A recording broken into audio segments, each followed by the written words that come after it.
Hello everyone, welcome back to Lume biology. चलिए NCERT recap sessions हमारे आगे बढ़ाते हैं और बायोमोलिक्यूल्स वाले चैप्टर को ही हम लोग आगे स्टडी अभी करते हैं। देखो आज हमारा 4th सेशन है। तो मैंने जैसा आपको हर बार कहता हूँ कि आप इन वीडियोस को हमेशा सीक्वेंस में देखें ना। जैसे 4th वीडियो है बायोमोलिक्यूल्स का, तो इससे पहले इसके 3 वीडियोज़ देखो, क्योंकि काफ़ी बेसिक्स हम पहले डिस्कस कर चुके होते हैं ना। तो उन्हीं बेसिक्स के आधार पे फिर हम आगे की ओर बढ़ते रहते हैं। अगर ये वीडियो आपको अच्छे से समझना है तो आपको इससे पहले ये वाला जो फर्स्ट वीडियो है बायोमोलिक्यूल्स का इंट्रोडक्शन पार्ट, वो ज़रूर देखो, क्योंकि उससे एसोसिएटेड ही चीज़ें हम यहाँ पर स्टडी करेंगे। और आज हम लोग बात करेंगे अबाउट लिपिड्स। अब बिकॉज एनसीईआरटी रिकैप सीरीज़ है तो हम एनसीईआरटी से बहुत बाहर कुछ भी यहाँ पर पढ़ने वाले नहीं है। हाँ, कुछ स्ट्रक्चर्स, कुछ डायग्राम्स ज़रूर मैंने यूज़ किए हैं ताकि मैं चीज़ों को और आसानी से आपको समझा सकूँ। चलिए देखो, हम लोगों ने लास्ट वीडियो में डिस्कस किया था अबाउट माइक्रोमोलिक्यूल्स, और मैंने आपको बताया था कि माइक्रोमोलिक्यूल्स वो मॉलिक्यूल्स है जिनका वेट 1000 डाल्टन से कम रहता है। एक तो इनका वेट 1000 डाल्टन से कम रहता है, और इसके अलावा ये आपको मिलेंगे एसिड सोल्यूबल पूल में। एसिड सोल्यूबल पूल, ये सब चीज़ें हम फर्स्ट वीडियो में डिस्कस कर चुके हैं। और माइक्रोमोलिक्यूल्स में बेसिकली हम स्टडी करेंगे अबाउट अमीनो एसिड्स, जिसको हमने इस सेशन के 3rd वीडियो में डिस्कस किया है। और आज 4th वीडियो में हम लोग बात करें लिपिड्स की। इसके बाद हम शुगर और न्यूक्लियोटाइड्स की बात करेंगे। बहुत ज़्यादा डिटेल में हम इसे नहीं लेंगे, केवल एनसीईआरटी तक ही इसको सीमित रखेंगे। अब इन चारों में, ये चारों के चारों का वेट 1000 डाल्टन से कम है और एसिड सोल्यूबल पूल है। लेकिन यहाँ डिफरेंस है, ये जैसा मैंने आपको फर्स्ट वीडियो में बार बार आपको एम्फेसाइज करके बताया था कि लिपिड एक ऐसा माइक्रोमोलिक्यूल है जो एसिड इनसोल्यूबल पूल में मिलेगा आपको, है ना। ये ध्यान रखना है आपको। सारे माइक्रोमोलिक्यूल्स एसिड सोल्यूबल पूल या एसिड सोल्यूबल फ्रैक्शन में मिलते हैं, लेकिन लिपिड एक इकलौता माइक्रोमोलिक्यूल है जो एसिड इनसोल्यूबल पूल में मिलेगा। और इसका मैंने आपको रीज़न भी समझाया था, ठीक है। फर्स्ट वीडियो में हमने समझा था कि ऐसा क्यों होता है। तो ऐसा क्यों होता है, क्योंकि लिपिड्स जो हैं वो होते हैं हाइड्रोफोबिक, यानी वाटर में इंसोल्यूबल। जब भी हमारे दिमाग में लिपिड की बात आती है तो हमारे पास ये पिक्चर सबसे पहले आता है कि वाटर में ये डिजॉल्व नहीं होते, या जब भी हम किसी लिपिड को वाटर पे डालते तो ये इस तरह से एक लेयर बना देते हैं या वेसिकल्स की फॉर्म में होते हैं ये present, because they are water insoluble. अब because they are water insoluble, because they are hydrophobic, इसलिए ये एसिड में डिजॉल्व नहीं होते और एसिड इंसोल्यूबल पूल में मिलेंगे, ठीक है। Because generally acid insoluble pool में क्या मिलता है हमें, एसिड इंसोल्यूबल पूल में हमें मिलते हैं मैक्रोमोलिक्यूल्स।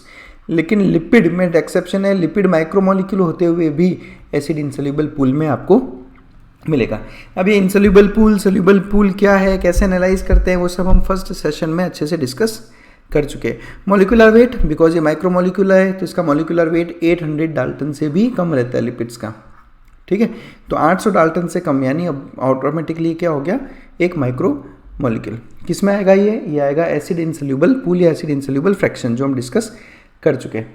देखो लिपिड्स में अगर एनसीईआरटी पॉइंट ऑफ व्यू से देखें तो लिपिड्स में हम लोग 4 अलग अलग टाइप के लिपिड्स पढ़ेंगे। सिंपल फैटी एसिड्स की बात करेंगे, ग्लिसराइड्स की बात करेंगे, फॉस्फोलिपिड्स की बात करेंगे और कोलेस्टेरॉल की बात करेंगे। जब भी हम लिपिड्स की स्टडी करते हैं तो सबसे ज़्यादा जो क्वेश्चन मुझसे आज तक स्टूडेंट्स ने पूछा है वो पूछते हैं कि सर फैट्स और लिपिड्स में क्या डिफरेंस होता है। बहुत से स्टूडेंट्स फैट्स और लिपिड्स को एक ही समझते हैं, ऐसा नहीं है। फैट्स और लिपिड्स में फ़र्क होता है। क्या फ़र्क होता है वो भी मैं आपको इस वीडियो में क्लियर कर दूंगा। फिलहाल मैं क्या कह रहा हूँ, एनसीईआरटी पॉइंट ऑफ व्यू से लिपिड्स में हम 4 टाइप देखेंगे, simple fatty acids, glycerides, phospholipids और कोलेस्टेरॉल। चलिए शुरू करते हैं हम लोग सबसे पहले सिंपल फैटी एसिड्स, ठीक है। नाम क्या रखा हमने, सिंपल फैटी एसिड्स, यानी ये एसिडिक है। एसिडिक है इसका मतलब इनके पास क्या होगा, एक कार्बोक्सिलिक एसिड का group C double bond OH, COOH, जिसे कार्बोक्सिलिक एसिड कहा जाता है। अब इस कार्बोक्सिलिक एसिड के साथ जुड़ा हुआ होगा कोई ना कोई R ग्रुप। अब ये R ग्रुप कुछ भी हो सकता है, कुछ भी हो सकता है मतलब कि एक कार्बन से लेकर ये 19 कार्बन तक का ग्रुप हो सकता है। कार्बोक्सिलिक एसिड के साथ ये जुड़ा हुआ होगा। एक कार्बन मतलब कि ये हो सकता है CH3 C double bond OH, यानी कोई मिथाइल जुड़ा हुआ होगा तो ये भी एक सिंपल फैटी एसिड हो गया। उसके अलावा ये हो सकता है 2 कार्बन, ये देखो आप CH3 CH2 C double bond OH, ये लो आप, ठीक है। ये मैं R ग्रुप की बात कर रहा हूँ ना। R ग्रुप में कितने कार्बन है, 2, और इसमें R ग्रुप में कितने कार्बन है, 1। तो इस तरह से 19 कार्बन तक की ये लंबी चेन हो सकती है सिंपल फैटी एसिड्स की। तो बेसिकली सिंपल फैटी एसिड्स में एक कार्बोक्सिल ग्रुप होता है COOH, जो एक R ग्रुप के साथ जुड़ा हुआ रहता है। एक R ग्रुप में 1 से 19 कार्बन्स होते हैं। ये R ग्रुप मिथाइल हो सकता है, ये देखो आप, ये मिथाइल है, ये R ग्रुप इथाइल हो सकता है, तो ये इथाइल है। अगर आपने ऑर्गेनिक केमिस्ट्री अच्छे से पढ़ी है तो आपको ये सब चीज़ें आइडिया होगा। या फिर इससे ज़्यादा नंबर ऑफ CH2 ग्रुप्स हो सकते हैं। इससे ज़्यादा नंबर कैसे, ये देखो आप CH3 CH2 CH2 ऐसे टोटल आप 19 लगा सकते हो ऐसे। ये ले लो आप, तो ये कार्बोक्सिलिक एसिड का, और ये आपका पूरा का पूरा R ग्रुप। तो ये R ग्रुप कुछ भी हो सकता है 1 से 19 कार्बन तक। तो ये रहते हैं सिंपल फैटी एसिड्स। अब एग्जांपल्स की बात करते हैं। एनसीईआरटी में जो एग्जांपल्स दिए हैं केवल हम उसी की बात करेंगे। ये एग्जांपल देखो आप, पामिटिक एसिड, ठीक है, क्लियर बता रहा हूँ, बहुत इंपॉर्टेंट क्वेश्चन है, नीट वालों ने बहुत बार ये क्वेश्चन पूछ लिया है। पामिटिक एसिड 16 कार्बन की फैटी एसिड चेन है, और इस 16 कार्बन में हमने ये वाला C भी शामिल किया है। आप इस बात को ध्यान रखिए। 16 कार्बन कैसे, मिथाइल, ये एक CH3 का एक कार्बन, यहाँ देखो ये 14 है, बीच में CH2, तो ये 14 और एक ये, तो टोटल 16 कार्बन प्रेजेंट होते हैं सिंपल फैट इसमें पामिटिक एसिड में। और ये डायरेक्ट क्वेश्चन है, आता है एग्जाम में कई बार कि 16 कार्बन की सिंपल फैटी एसिड का नाम क्या है, तो आंसर होगा पामिटिक एसिड, ठीक है। तो ये डायरेक्ट आपको ध्यान रखना है। और ये भी ध्यान रखना है कि 16 कार्बन में COOH का कार्बन शामिल किया है ना, क्योंकि जब स्ट्रक्चर आएगा तो वो आप वहाँ पर जाकर कंफ्यूज हो जाओगे। तो एक तो ये स्ट्रक्चर एनसीईआरटी ने दिया। इसके अलावा एनसीईआरटी ने एक और सिंपल फैटी एसिड का भी डायग्राम दिया जिसका नाम है एरिकिडोनिक एसिड। अब इस एरिकिडोनिक एसिड में 20 कार्बन है, इस एरिकिडोनिक एसिड में 20 कार्बन है। अब स्टूडेंट्स कंफ्यूज कहाँ हो जाते हैं, वो कहते हैं कि सर एनसीईआरटी एक तरफ कह रही है कि R ग्रुप में 1 से 19 कार्बन होते हैं, और एनसीईआरटी ने कहा कि एरिकिडोनिक एसिड में 20 कार्बन है, तो ये कैसे पॉसिबल हुआ। तो ये देखो यहाँ पर शब्दों को समझो। ये जो हम कह रहे हैं एरिकिडोनिक एसिड में 20 कार्बन है, ये इस पूरे मॉलिक्यूल में 20 कार्बन है। ये देखो आप, ये COOH वाला ग्रुप है ये, तो COOH ग्रुप में भी एक कार्बन है यहाँ पर, तो ये COH का कार्बन, और इसके अलावा ये टोटल 19 कार्बन, ये जो बाकी पूरा स्ट्रक्चर है इसमें होते 19 कार्बन, ठीक है। समझ में आई आपको बात। तो ये 19 कार्बन R ग्रुप के, एनसीईआरटी ने बहुत क्लियर लाइन लिखी है कि R ग्रुप में 1 से 19 कार्बन हो सकते हैं। हम भी तो यही कह रहे हैं कि R ग्रुप में 19 कार्बन है इसके, और एक कार्बन इस कार्बोक्सिलिक एसिड का है, तो टोटल कितने कार्बन हो गए, 20 कार्बन। सीधा क्वेश्चन, सीधा आंसर। पामिटिक एसिड में 16 कार्बन, एरिकिडोनिक एसिड में 20 कार्बन। बहुत सिंपल सा स्ट्रक्चर आप इसको कह सकते हो। तो ये सीधे आपके एनसीईआरटी के हैं, तो आप इसको ध्यान रखना है। तो पामिटिक एसिड और एरिकिडोनिक एसिड ये दोनों ही सिंपल फैटी एसिड्स की कैटेगरी में आती हैं। अभी सिंपल फैटी एसिड्स दो टाइप की होती है, सैचुरेटेड फैटी एसिड्स और अनसैचुरेटेड फैटी एसिड। बहुत ही सिंपल है। इस स्ट्रक्चर को देखो आप, और हम बात करेंगे केवल कार्बन कार्बन बॉन्ड की। ये कार्बन कार्बन सिंगल बॉन्ड, इन दो कार्बन के बीच में सिंगल बॉन्ड, ये दो कार्बन के बीच में सिंगल बॉन्ड। अगर पूरी फैटी एसिड के कार्बन कार्बन बॉन्ड्स सारे के सारे सिंगल हैं तो उसको आप कहते हो सैचुरेटेड फैटी एसिड। अगर सारे सिंगल बॉन्ड्स है कार्बन एटम के बीच में तो सैचुरेटेड फैटी एसिड कहलाएगा। अब आप इसमें जब हम लोग के ऐसा बोलते हैं ना कि सैचुरेटेड फैटी एसिड्स में सिर्फ सिंगल बॉन्ड है, ये लाइन इनकम्प्लीट है। आपको कहना है सिंगल बॉन्ड कार्बन के बीच में, क्योंकि स्टूडेंट ये आके पूछते हैं कि सर ये देखो आप डबल बॉन्ड, तो ये अनसैचुरेटेड हो गई। नहीं, ये डबल बॉन्ड नहीं, हम क्या कह रहे हैं, कार्बन और कार्बन के बीच में सिंगल बॉन्ड की बात चल रही है यहाँ पे, तो सैचुरेटेड फैटी एसिड। बहुत सिंपल कंसेप्ट बेस्ड काम करना है हमें, है ना। Carbon carbon single bond. अब ये स्ट्रक्चर देखो आप, सिंगल बॉन्ड कार्बन कार्बन के बीच में single single single single single, ये एक डबल बॉन्ड आ गया, तो ये हो गई अनसैचुरेटेड फैटी एसिड। बाकी सारे सिंगल बॉन्ड है यहाँ देखो आप। तो अगर किसी भी दो कार्बन के बीच में एक या एक से ज़्यादा डबल बॉन्ड हो जाए, देखो दो कार्बन के बीच में तो एक ही डबल बॉन्ड हो सकता है, पर मैं कह रहा हूँ पूरे मॉलिक्यूल में अगर एक या एक से ज़्यादा कोई कार्बन कार्बन डबल बॉन्ड है तो वो कहलाएगी अनसैचुरेटेड फैटी एसिड। ठीक है, बहुत सिंपल सा कंसेप्ट है। और अगर कन्फ्यूजन रहता है, याद नहीं होता, तो मैं तरीका भी बता देता हूँ। S for saturated, S for single, ये याद रख लो आप।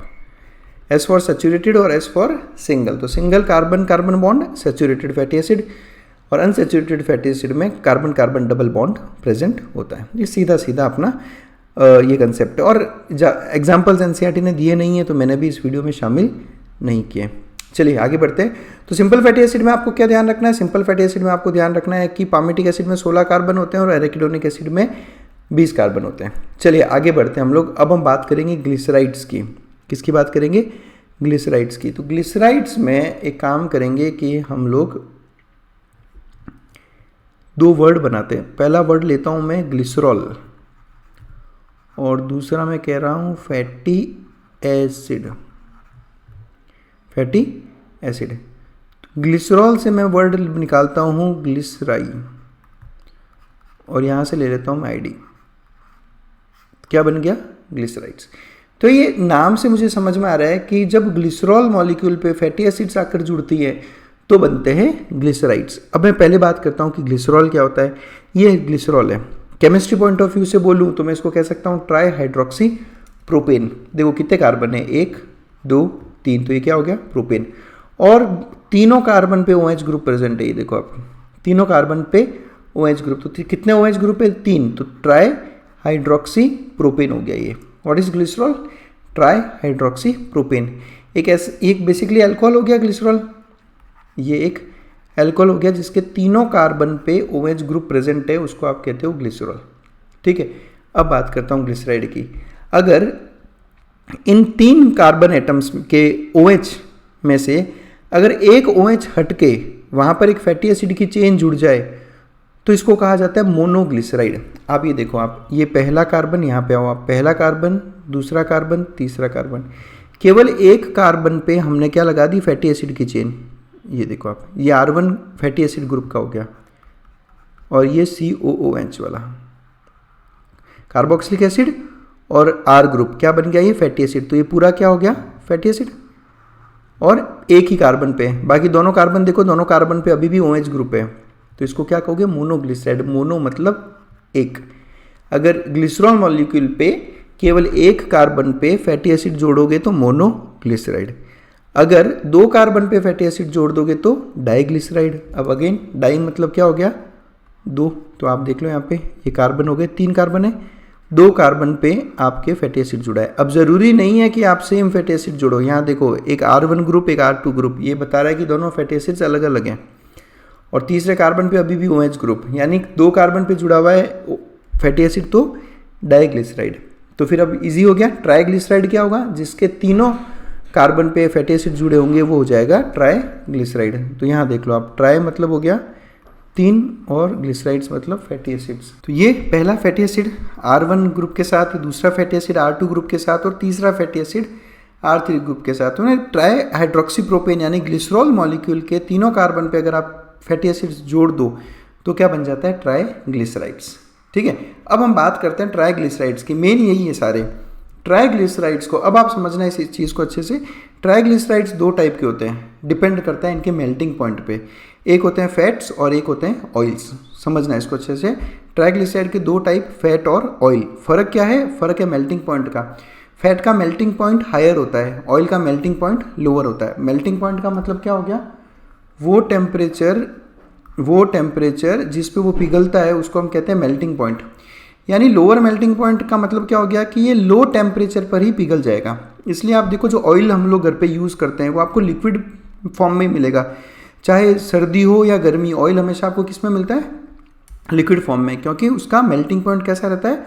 लो रहता है, यानी कम टेम्परेचर पे भी वो पिघला हुआ रहता है। अब सर्दियों का टाइम है, सर्दियों के टाइम में टेम्परेचर कम रहता है लेकिन ये पिघला हुआ रहता है। क्यों? क्योंकि इसका मेल्टिंग पॉइंट कम है। तो ये हो गया ऑयल। और ऑयल का एग्जाम्पल जो NCERT ने दिया है वो है जिंजरली ऑयल।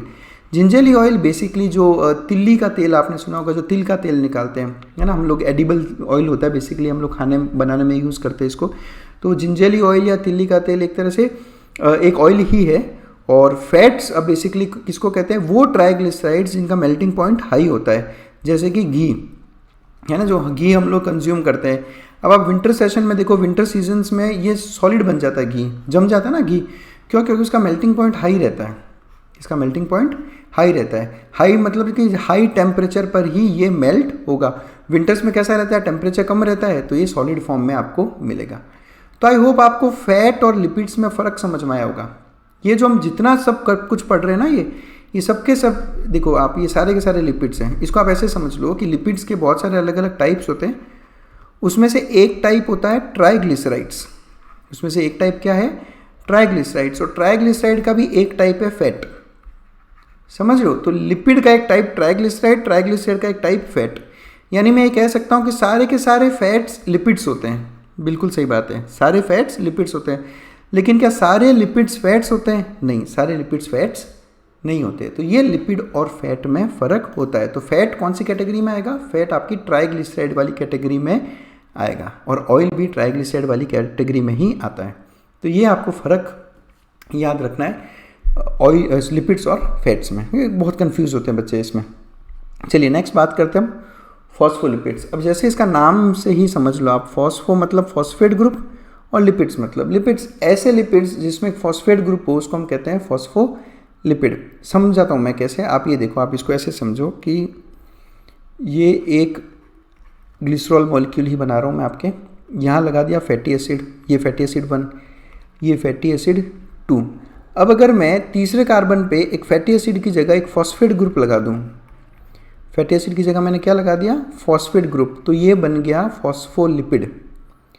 ये क्या बन गया? फॉस्फोलिपिड। यानी कि ट्राइग्लिसराइड समझ लो आपकी, ट्राइग्लिसराइड में तीनों कार्बन पे फैटी एसिड होते हैं, लेकिन इसमें तीसरे कार्बन पे फैटी एसिड की जगह पर एक फॉस्फेट ग्रुप जुड़ जाए अगर, तो इस एंटाइटी को हमने नाम दिया है फॉस्फोलिपिड। तो ये एक, इसमें फॉस्फोरस प्रेजेंट होता है और एक फॉस्फोराइलेटेड ऑर्गेनिक कंपाउंड है ये। समझ आया? जैसे हमारी सेल मेम्ब्रेन जो प्लाज्मा मेम्ब्रेन होती है, प्लाज्मा मेम्ब्रेन में आपने पढ़ा होगा कि ये फॉस्फोलिपिड की बनी होती है।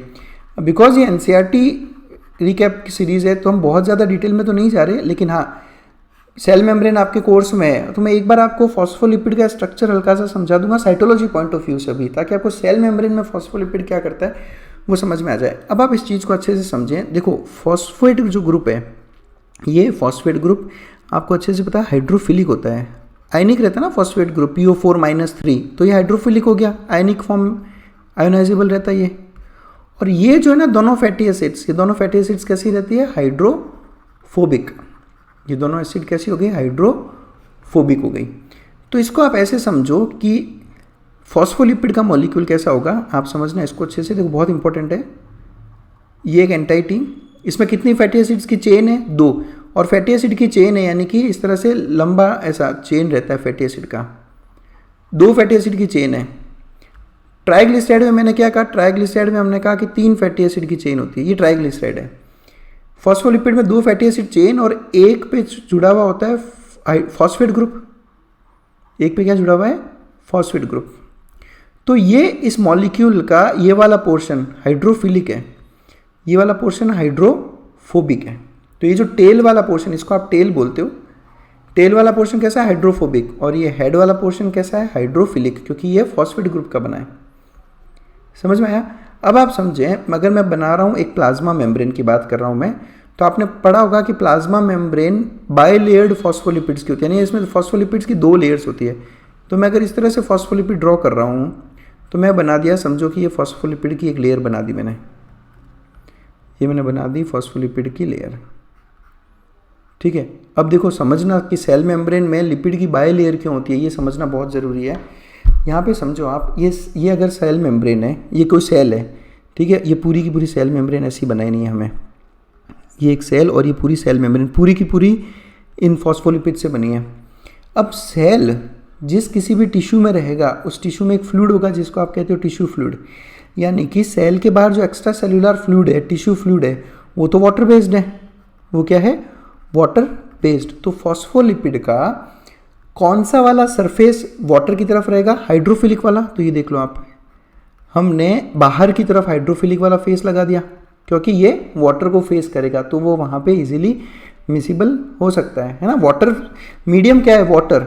उसमें एक सेल लगाना जिसकी प्लाज्मा मेम्ब्रेन बनानी है आपको, तो आपने क्या कर दिया कि इसका हाइड्रोफिलिक फेस बाहर कर दिया, लेकिन अब अंदर क्या प्रेजेंट है? अंदर भी प्रेजेंट है साइटोप्लाज्म। तो अब आप समझना इस चीज़ को, अगर अंदर साइटोप्लाज्म है तो साइटोप्लाज्म भी क्या है? साइटोप्लाज्म भी है आपका वाटर बेस्ड, है ना, वाटर ही है ना साइटोप्लाज्म भी।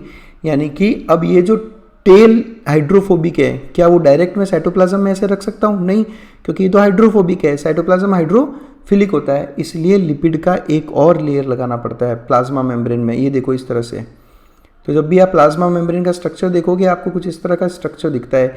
आप कहते हो कि फॉस्फोलिपिड की बाय लेयर होती है, ये देखो यहाँ पे आप, ये तो जब ऐसा होता है ना तब जाके ये पूरा का पूरा प्लाज्मा मेम्ब्रेन बनता है। ये अब ये पूरा जो स्ट्रक्चर है ना, ये प्लाज्मा मेम्ब्रेन इतना। फॉस्फोलिपिड्स की 2 लेयर लगाई हमने। अब आपको समझ में आया होगा कि फॉस्फोलिपिड की 2 लेयर क्यों लगाई, ताकि फॉस्फोलिपिड का जो हाइड्रोफिलिक फेस है वो साइटोप्लाज्म की तरफ भी हो। ये देखो आप, ये हाइड्रोफिलिक फेस हो गया, साइटोप्लाज्म की तरफ क्या है, हाइड्रोफिलिक फेस। हाइड्रोफोबिक कहाँ है, ऑपोजिट डायरेक्शन में, टुवर्ड्स एक्स्ट्रा सेलुलर फ्लूइड। यहाँ पे भी क्या है, हाइड्रोफिलिक फेस, और हाइड्रोफोबिक फेस कहाँ है, ऑपोजिट साइड में। तो इसलिए कहते हैं कि प्लाज्मा मेम्ब्रेन के दोनों ही फेसेस, चाहे अंदर से देखो या बाहर से देखो, ये हाइड्रोफिलिक है, लेकिन जो प्लाज्मा मेम्ब्रेन का कोर पोर्शन यानी उसके बीच का पोर्शन, ये देखो आप, ये बीच का पोर्शन, ये हाइड्रोफोबिक है। The core of the plasma membrane is hydrophobic, और इसके दोनों फेसेस हाइड्रोफिलिक। और ये पॉसिबल कैसे हुआ, जब आप फॉस्फोलिपिड की 2 लेयर बनाते हो, एक लेयर बना के आप इसको पॉसिबल कर ही नहीं सकते। तो ये रीज़न है कि प्लाज्मा मेम्ब्रेन बाय लेयर्ड होती है और फॉस्फोलिपिड्स इस तरह से वहाँ पर अरेंज्ड रहते हैं। तो आई होप आपको ये चीज़ें समझ में आई होगी। तो फॉस्फोलिपिड्स के बारे में याद रखना है आपको, सेल मेम्ब्रेन में रहता है। और फॉस्फोलिपिड का एक बहुत ही मेन एग्जाम्पल, खास एग्जाम्पल आपको याद रखना है, लेसिथिन।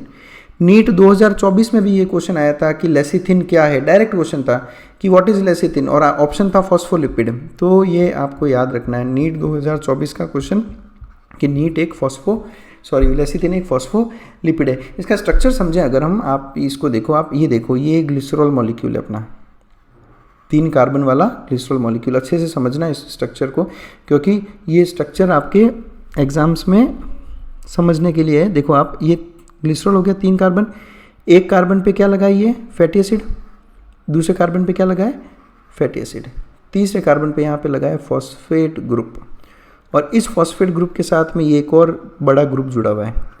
ये बेसिकली कैरेक्टरिस्टिक है लेसिथिन का, ठीक है। तो लेसिथिन एक फॉस्फोलिपिड है, ये डायरेक्ट नीट का क्वेश्चन।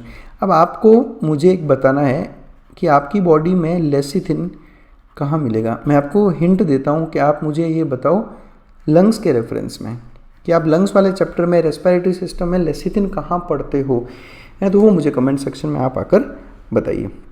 अब एनसीईआरटी की एक लाइन है कि some tissues specially the neural tissues है lipids with more complex structures. बिल्कुल, कुछ हमारे स्पेशल टिश्यूज हैं जैसे कि न्यूरल टिश्यूज, जो न्यूरॉन्स होते हैं, उन न्यूरॉन्स से एसोसिएटेड कुछ कॉम्प्लेक्स लिपिड्स भी होते हैं। कॉम्प्लेक्स लिपिड्स का मतलब क्या हो गया, ऐसे लिपिड्स जिनके साथ या तो कार्बोहाइड्रेट या प्रोटीन जुड़ा हो, जैसे आप कहते हैं ना ग्लाइकोलिपिड्स, है ना, हम कहते हैं ग्लाइकोलिपिड्स, ठीक है।